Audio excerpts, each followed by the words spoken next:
నమస్తే, welcome to VS99 news bulletin. ముందుగా headlines చూద్దాం. తెలంగాణ భవన్ లో బీఆర్ఎస్ నాయకుల ప్రెస్ మీట్.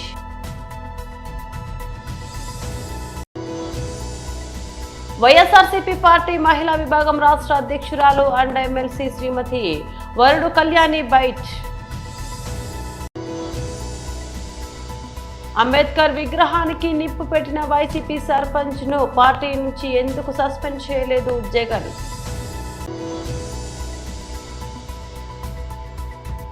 మంటలు అంటుకొని దగ్ధమైన Delhi public school bus. Telangana Bhavan లో బీఆర్ఎస్ నాయకుల ప్రెస్ మీట్. ఇంతకంటే దయనీయమైన దౌర్భాగ్యమైన పరిస్థితి తెలంగాణ ఇంకోటి ఉండదు. తెలంగాణ ఉద్యమం కోసం, తెలంగాణ కోసం రాజీనామా చేసి ఎన్నికలలో కొట్లాడుతుంటే కొప్పులేశ్వర్ అన్న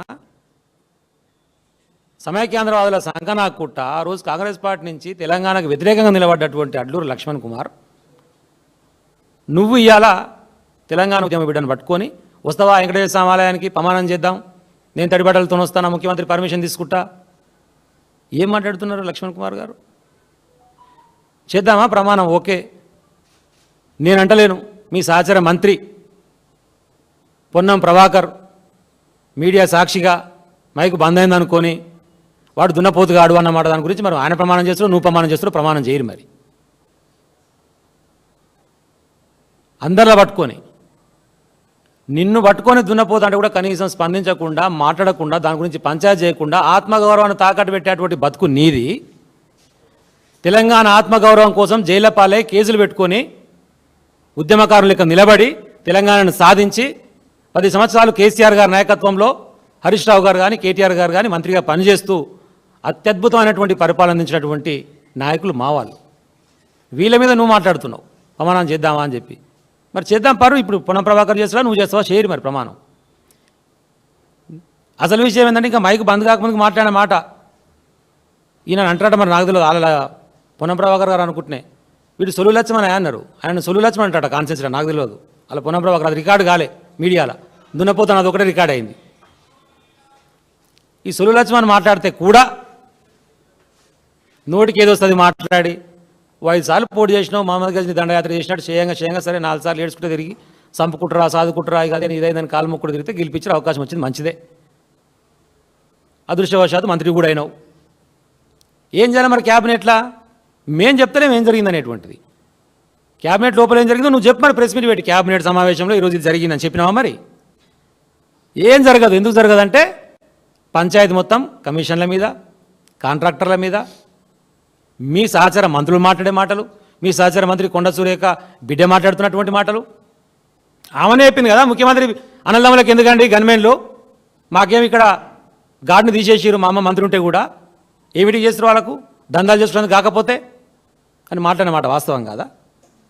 దక్కన్ సిమెంట్స్ వాళ్ళకు పీసీబీ నోటీసు పంపించి దాంట్లో సుమంత్ అంటోడు అవుట్సోర్సింగ్ ఎంప్లాయీగా పెట్టుకున్నామా మంత్రి అయినాక ఆ డిపార్ట్మెంట్లో పీసీబీలో, ఆ నుంచి ఓఎస్జీగా పెట్టుకొని వానికి అర్హతనే లేదు, వానితో బ్లాక్మెయిల్ చేపించి డబ్బులు డిమాండ్ చేస్తే ఆయన మళ్ళీ రేవంత్ రెడ్డి పిలుచుకొని, దాన్ని రోహన్ రెడ్డి పిలుచుకొని కూర్చొని ఒక 100 కోట్ల సెటిల్మెంటు పంచాయతీ, వీడు వాననా వాడు వీననా, ఏంటంటే అంత ప్రజల పంచాయతీ. లాస్ట్కి ఏం చేసి చాలా కప్పుకుని 100 కోట్ల వాళ్ళు నీకు 25 నాకు 25 అని పంచుకొని క్లోజ్ చేసుకురు. వైఎస్ఆర్సీపీ పార్టీ మహిళా విభాగం రాష్ట్ర అధ్యక్షురాలు అండ్ ఎమ్మెల్సీ శ్రీమతి వరుడు కళ్యాణి బైట్. వెయ్యరు. ఈ రాష్ట్రంలో కూటమి ప్రభుత్వం అధికారంలోకి వచ్చాక మహిళల మీద ఇలాంటి అఘాయిత్యాలు చేసే వాళ్ళకి ఎటువంటి శిక్షలు ఉండవు అని ధైర్యంతో ఈ విధంగా వాళ్ళు వ్యవహరిస్తూ ఉండే పరిస్థితి. తునిలో జరిగిన సంఘటన తీసుకుంటే గురుకుల పాఠశాలలో 8వ తరగతి చదువుతున్న బాలిక, అసలు గురుకుల పాఠశాలలో అమ్మాయిల్ని ఇలా ఎలా పంపిస్తున్నారు? ఈ కూటమి ప్రభుత్వంలో ఆడబిడ్డలకు రక్షణ లేదా? తీసుకుంటే సాక్షాత్తు మహిళా హోంమంత్రి, ఒక మహిళా హోంమంత్రిగా ఉన్న రాష్ట్రం, ఆమె సొంత నియోజకవర్గానికి పక్క నియోజకవర్గం, అందులో ఒక బాలికకి ఎలాంటి సంఘటన జరిగింది. ఆ నియోజకవర్గానికి ఎమ్మెల్యే కూడా ఒక మహిళ, పక్కనే ఉన్న నియోజకవర్గానికి కూడా ఎమ్మెల్యే మహిళ, చుట్టుపక్కలంతా మహిళలే ఎమ్మెల్యేలుగా ఉన్నారు, ఒక ఆమె హోమ్ మినిస్టర్గా ఉన్నారు. అయినా బాలికలకు రక్షణ లేదు. ఏం చేసినా బాలికల మీద అఘాయిత్యాలు చేసినా ఏం చెయ్యరు ఈ ప్రభుత్వం అని ధైర్యం తెలుగుదేశం పార్టీ నాయకులకి. చూస్తే పవన్ కళ్యాణ్ గారు మంత్రిగా ఉన్న సొంత జిల్లా, అలాగే జనసేన ఎంపీగా ఉన్న జిల్లా. అది ఎంత దారుణమైన సంఘటనలు వినాల్సి వస్తుందో అసలు ఇవన్నీ చూస్తుంటే ఎలాంటి ప్రభుత్వంలో ఉన్నారా ప్రజలు అనేసి భయమేసే పరిస్థితి. ఈరోజు తీసుకుంటే ఆ వ్యక్తి తెలుగుదేశం పార్టీ నాయకులకి చాలా సన్నిహితుడు. అతని కుటుంబం అంతా కూడా తెలుగుదేశం పార్టీలో ఉండడం జరిగింది. అతని కుటుంబ సభ్యులు అతను తెలుగుదేశం పార్టీ నాయకులతో ఉన్న ఫోటోలు కూడా మనం చూడడం జరిగింది. యాక్చువల్గా ప్రభుత్వంలో ఉండే వాళ్ళకి బాధ్యత ఎక్కువ ఉంటుంది. వాళ్ళు రక్షణ ఇవ్వాల్సిన బాధ్యత, ఓట్లేసి గెలిపించారు ప్రజలు కాబట్టి ప్రజలకి రక్షణ ఇవ్వాల్సిన బాధ్యత ప్రభుత్వంలో ఉండే వ్యక్తులకి ఎక్కువ ఉండాలి. కానీ ఈ కూటమి ప్రభుత్వంలో తీసుకుంటే అలాంటి బాధ్యత లేదు సరికదా, వాళ్ళే ఇలాంటి అఘాయిత్యాలకి పాల్పడుతూ ఉన్నారు. ఈరోజు అంబేద్కర్ విగ్రహానికి నిప్పు పెట్టిన వైసీపీ సర్పంచ్ ను పార్టీ నుంచి ఎందుకు సస్పెండ్ చేయలేదు జగన్? అందరికీ నమస్కారం అండి. జగన్మోహన్ రెడ్డి క్షుద్ర రాజకీయాలకి కాదేది అనర్హం అన్నట్టుగా ఈరోజు అంబేద్కర్ విగ్రహ దహనం కార్యక్రమం కనబడతా ఉంది. జనరల్గా మంచి చేయటం కోసం రాజకీయాలు చేస్తారు, రాష్ట్ర అభివృద్ధి కోసం ప్రజల సంక్షేమం కోసం రాజకీయాలు చేస్తారు. కానీ జగన్మోహన్ రెడ్డి తను నేరాలు చేయటం కోసం రాజకీయాలు చేస్తాడు, నేరాలు చేసినటువంటి వాళ్ళనే పార్టీలో పెట్టుకుంటాడు, నేరాలు చేసినటువంటి వాళ్ళని కాపాడటం కోసం రాజకీయాలు చేస్తాడు. అసలు రాజకీయ పార్టీ పెట్టిందే తను నేరాలు చేసి వాటి నుంచి తప్పించుకోవటానికి అని చెప్పేసి స్పష్టంగా అర్థమవుతూ ఉంది.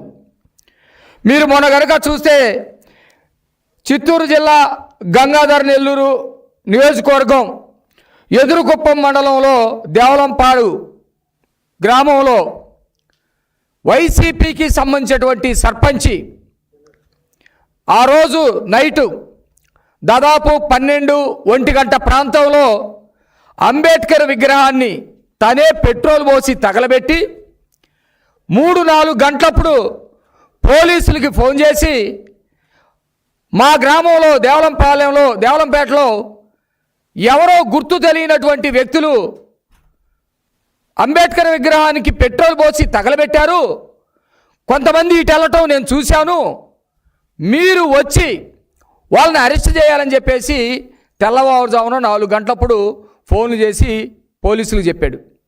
తెల్లవారుతానే నారాయణ స్వామిని మాజీ మినిస్టరు, కరుణాకర్ రెడ్డిని టీడీటీ మాజీ చైర్మను, అట్లాగే వైసీపీ ప్రముఖ నాయకుడు, వీళ్ళని అందరిని తీసుకొచ్చి పెద్ద ఎత్తున ధర్నా చేసి మా అంబేద్కర్కి అన్యాయం జరిగిపోయింది, మా అంబేద్కర్ని కాపాడండి, మా ఆత్మగౌరవాన్ని కాపాడండి అని చెప్పేసి పెద్ద ఎత్తున డ్రామాలు చేసినటువంటి పరిస్థితి. నేను అంటా ఉన్నాను, రాజకీయాలు చేయాలనుకుంటే రాజకీయాలు చేయండి, కానీ మీరెందుకు క్షుద్ర రాజకీయాలు చేస్తూ ఉన్నారు? ఈరోజు జగన్మోహన్ రెడ్డి యొక్క పోకళ్ళు చూస్తూ ఉంటే ఒక సుస్థిరమైనటువంటి పరిపాలన అందిస్తున్నటువంటి, ఒక ప్రజారంజక పాలన అందిస్తున్నటువంటి, ప్రజలకి మంచి పరిపాలన అందిస్తున్నటువంటి కూటమి ప్రభుత్వాన్ని చూసి ఓర్చుకోలేకపోతూ ఉన్నాడు. గత 5 సంవత్సరాల్లో జగన్మోహన్ రెడ్డి పరిపాలించినటువంటి కాలంలో కనుక చూసుకుంటే రాష్ట్రానికి ఒక్క పెట్టుబడి రాలేదు. ఎందుకు రాలేదనేది అందరికీ తెలుసు. అంతకుముందు చంద్రబాబు నాయుడు గారు టీడీపీ ప్రభుత్వంలో తెచ్చినటువంటి అనేకమైనటువంటి పెట్టుబడుల్ని తరివేసినటువంటి పరిస్థితి ఉంది. అప్పటికే ల్యాండ్ అయినటువంటి అనేక పరిశ్రమలను కూడా తరివేసినటువంటి పరిస్థితి ఉంది. హైదరాబాద్లోని నాదర్గుల్లో ఉన్న ఢిల్లీ పబ్లిక్ స్కూల్ బస్సులో అగ్ని ప్రమాదం సంభవించింది. బస్సు నుంచి ఒక్కసారిగా పొగలు రావడాన్ని గమనించిన డ్రైవర్ వెంటనే అప్రమత్తమై బస్సును నిలిపి దిగిపోయాడు.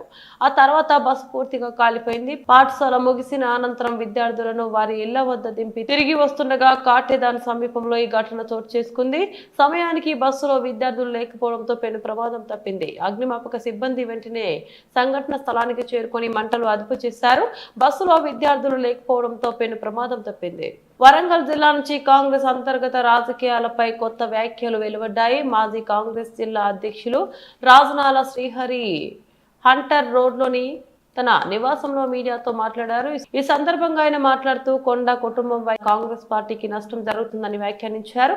అలాగే వేమ నరేందర్ రెడ్డిని విమర్శించే స్థాయి కొండా సుష్మితా పటేల్ కు గానీ లేదని అన్నారు. సుష్మితా పటేల్ చేసిన వ్యాఖ్యలను తాము ఖండిస్తున్నామని స్పష్టం చేశారు.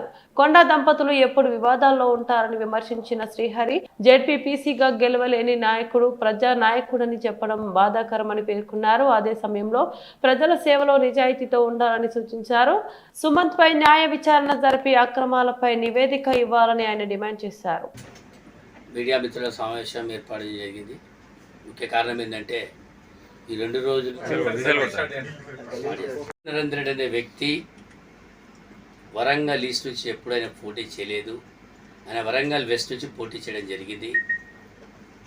వరంగల్ ఈస్ట్లో ఆయనకు స్టేషన్ రోడ్లో సొంత బిల్డింగ్ ఉంది. 50 సంవత్సరాల నుంచి వాళ్ళ నాన్నగారు వాళ్ళ బ్రదర్స్ అంతా ఇక్కడే ఉన్నారు. ఆయన సీకేఎం ఆసుపత్రిలో జన్మించడం జరిగింది. ఆయన అడిగే హక్కు ఆయనకు ఉంది. ఆయనను విమర్శించే స్థాయి ఇవ్వక లేదు. రెండండి కొండలరెడ్డి బ్రదర్స్ వేమురేందర్ సీఎం రేవంత్ రెడ్డి బ్రదర్స్ కొండలరెడ్డి తిరుపతి రెడ్డి వాళ్ళ గన్మెన్లు ఎందుకు వాళ్ళు ఏమైనా క్రౌడ్ కూలర్సా వాళ్ళని వాళ్ళు రాజకీయాల్లో 30 సంవత్సరాల నుంచి మరి మహబూబ్నగర్ జిల్లానే రాజకీయాల్లో సాధించిన వ్యక్తులు వాళ్ళు రాజకీయంగా ఈనాడు కాంగ్రెస్ పార్టీ అధికారం రావడానికి సీఎం రేవంత్ రెడ్డి గారి వెనుక ఉండి వారు నడిపించారు. వారికి ప్రోటోకాల్ ప్రకారం ఒక సీఎం బ్రదర్స్కి గన్మెన్లో ఎటువంటి తప్పు లేదు. అది చాలా దురదృష్టకరం. మరి అదే కాక పోలీసుల మీద ఇవాళ పోలీసులు లేని మీరు లేరు, నేను లేని ఎవరు లేరు. అటువంటి పోలీసులను పట్టుకొని మీరు ఏం పీకలేరు, మీరు ఏం చేయలేరు. మేము సుమంతుని ఇట్లా నా ఇంట్లో ఉంచుకుంటాను బరాబర్ ఏం చేస్తారు చేసుకోండి అనే ఆ ఒక్క దాని మీద బీసీ కార్డు ప్రతి చోట బీసీ కార్డు పెట్టడం. ఇలా నేను ఇప్పుడే అడుగుతున్నా, సుమంత్ ఏ క్యాస్ట్ కమ్మ ఓసీ, మరి ఆయనకు బీసీ కార్డు సంబంధం. అధికారం ఉన్నప్పుడు ఒకటే సమస్యలు, అధికారం లేనప్పుడు సమస్యలు క్రియేట్ చేసి ఏదో సర్వేముల వాడ కూడలను లేకపోతే మేడారం టెండర్లని లేకపోతే భద్రకాళి ట్రస్ట్ మెంబర్లని లేకపోతే నాగార్జున ఇష్యూ అనుకోండి, ఏదో ఒక సమస్యలు తెల్లారులైతే సమస్యల మీదే ఉంటారు తప్ప ప్రజలకు తూర్పు సేవ చేసింది మాత్రం ఏమి లేదు. మరి అదే కాక ఆ విషయం చెప్పిలా లేదనేది క్లారిటీ కావాలి. ప్రజలందరూ వేచి చూస్తారు కదా, దాని మీద క్లారిటీ ఇవ్వండి. అసలు పక్కన పెట్టి పార్టీని తిట్టి సీఎంని తిట్టి వీళ్ళని తిడితే అది ఎంతవరకు? నేను తక్షణమే చెప్తున్నాను, crowd puller Konda Murali crowd puller మా నాన్న అంటే క్రౌడ్ పుల్లర్ అయితే జెడ్పీటీసీగా ఓడిపోయాడు. జెడ్పీటీసీగా ఒకసారి 2 సార్లు ఎమ్మెల్యేగా ఓడిపోయాడు, ఎంపీగా ఓడిపోయాడు. మీరు టీఆర్ఎస్ పార్టీలోకి వచ్చినాక మీరు వరంగల్కి వచ్చి సహోదరుని పరకాలు నిలబెట్టించారు. మరి మీకు వరంగల్లో 4 ప్రపంచంతో పోటీ పడే విధంగా ప్రతి ఒక్క విద్యార్థి సిద్ధం కావాలని ఆంధ్రప్రదేశ్ మాజీ మంత్రి అవంతి గ్రూప్ ఆఫ్ ఇన్స్టిట్యూషన్స్ అధినేత అవంతి శ్రీనివాస్ అన్నారు. హైదరాబాద్ బాగులింగంపల్లిలోని సుందరయ్య విజ్ఞాన కేంద్రంలో నిర్వహించిన విద్యారంభ కార్యక్రమంలో ఆయన ప్రధాన అతిథిగా పాల్గొన్నారు. ఈ కార్యక్రమానికి విద్యార్థులు భారీ సంఖ్యలో హాజరయ్యారు.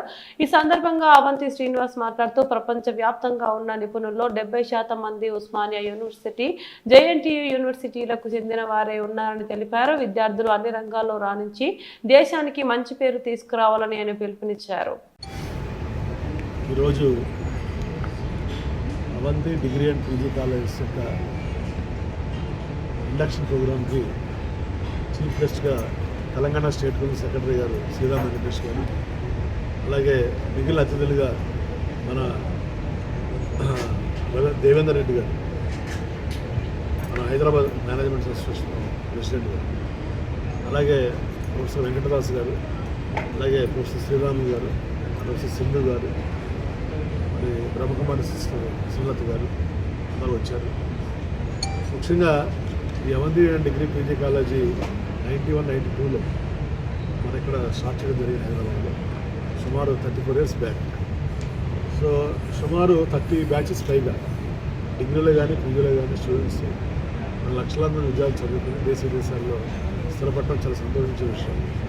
ముఖ్యంగా ఈ 2 కాలేజీలు కూడా ఉస్మానియా యూనివర్సిటీకి జేఎన్టీయూ రెండింటికి అనుబంధంగా ఉన్నాయి.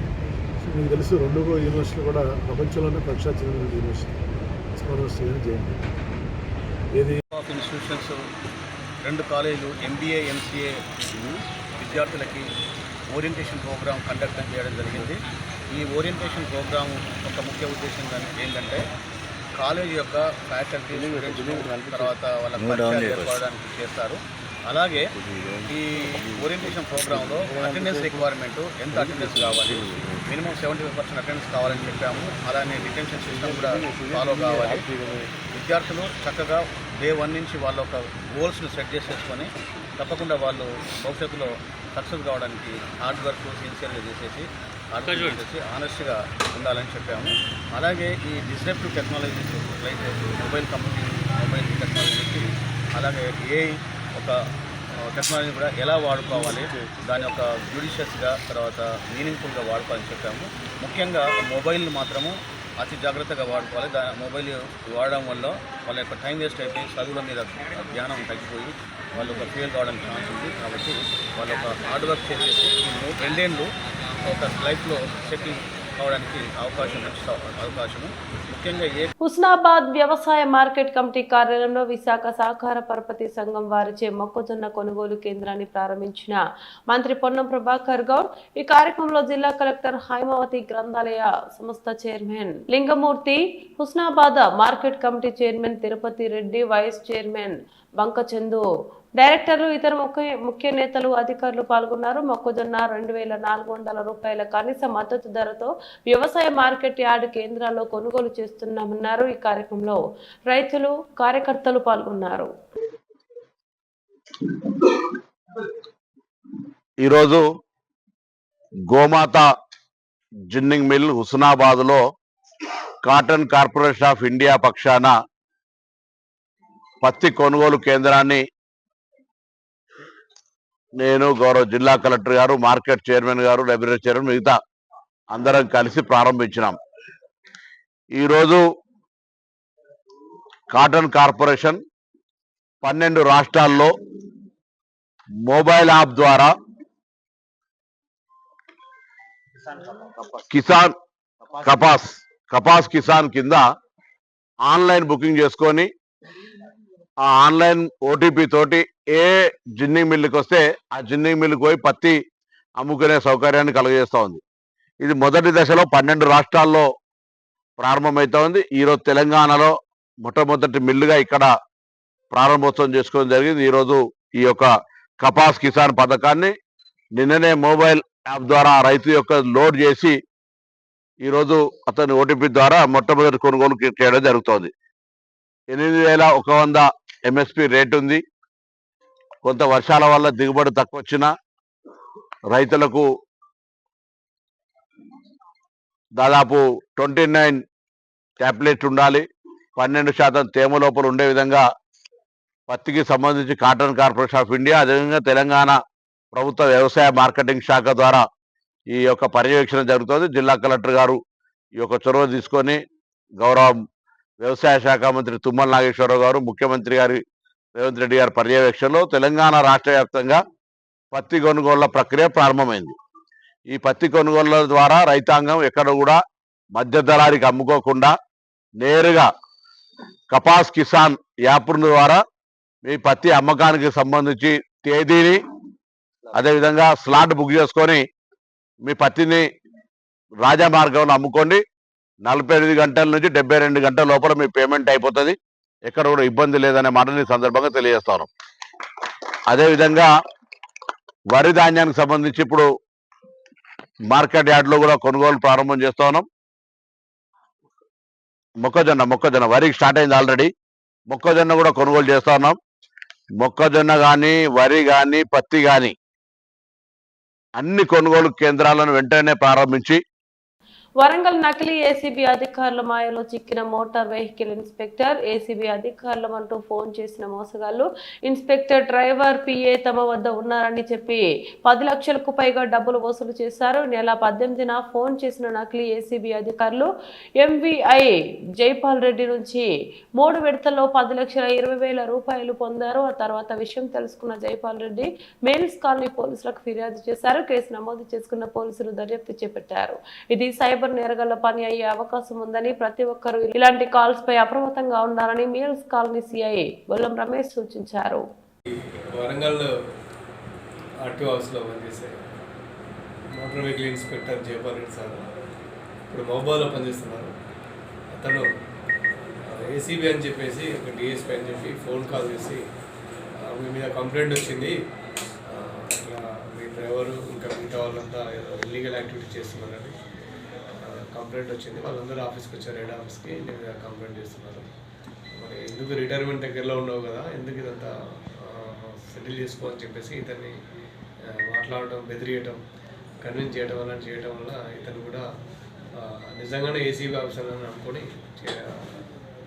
వాళ్ళకి కొంత అమౌంట్ ట్రాన్స్ఫర్ చేయడం జరిగింది.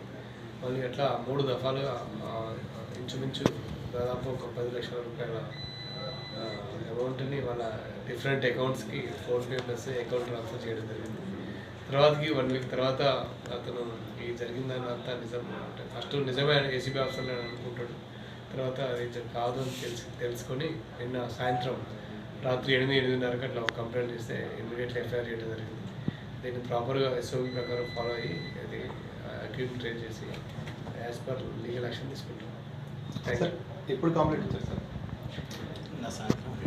యాక్చువల్గా చాలాసార్లు మనం సైబర్ క్యాంప్స్ పెడుతున్నాం, cyber awareness camps every month first Wednesday ఉంటుంది. At the same time weekly ఒక 4-5 సార్లు ఆన్ బిహాఫ్ ఆఫ్ పోలీస్ తరఫున మనం సైబర్ క్యాంప్స్ పెడుతున్నాం. అలాగే టీవీలో కూడా చాలా అడ్వర్టైజ్మెంట్ వస్తున్నాయి. ప్రజలు దయచేసి ఇలాంటివి ఎవరైనా సరే, ఇంతకుముందు డిజిటల్ అరెస్ట్ అని వచ్చేది, ఇప్పుడు ఏసీబీ అని ఒక కొత్తగా పెడుతున్నారు. కాబట్టి దయచేసి ఎవరైనా సరే, ఉద్యోగులైనా ప్రజలైనా. బులెటిన్ ముగించే ముందు మరోసారి హెడ్లైన్స్ చూద్దాం. తెలంగాణ భవన్లో బీఆర్ఎస్ నాయకుల ప్రెస్ మీట్.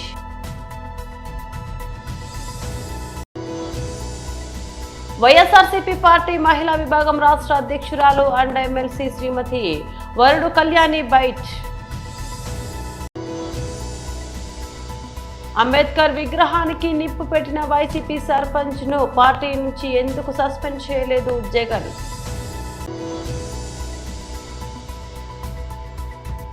మంటలు అంటుకొని దగ్ధమైన ఢిల్లీ పబ్లిక్ స్కూల్ బస్సు. ఇవి బులెటిన్ అప్డేట్స్. మరో బులెటిన్లో మళ్ళీ కలుద్దాం. అంతవరకు సెలవు. నమస్తే.